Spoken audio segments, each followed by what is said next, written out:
হয়েছে দুটো পরিমেয় সংখ্যা আছে, পরিমেয় সংখ্যার মধ্যে একটা বড় একটা ছোট আমাকে নির্ণয় করতে। মনে করো 1/2 এবং 2/3 দুটো পরিমেয় সংখ্যা রয়েছে, ঠিক আছে। পরিমেয় সংখ্যার কি করতে কইছে, এদের মধ্যে বড় কোনটা ছোট কোনটা আমরা কি করে জানবো?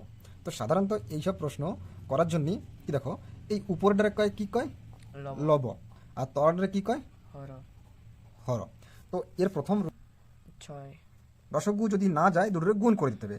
তো 2 আর 3 এর লসাগু হবে 6 6। তো এবার দেখো আমাকে লসাগুটা 6 হয়েছে, ওকে। তো দেখো এটা হচ্ছে 1/2, হুম, উত্তর আমাকে তলে 6 আসবে, হুম। তাহলে এই 6টা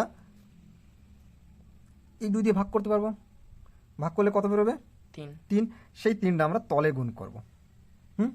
যেহেতু তলে আমরা 3 গুণ করছি, উপরেও আমরা 3 গুণ 3 গুণ করব। তো 3 দুগুণই আমাকে উত্তর কি বেরোইছে 6, ঠিক আছে।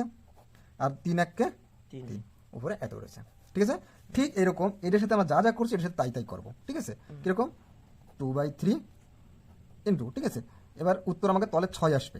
তো ওই 3-এর সাথে কত গুণ করলে 6 হবে? 2 2। তাহলে 3 দুগুণে 6 আসতেছে আমাকে।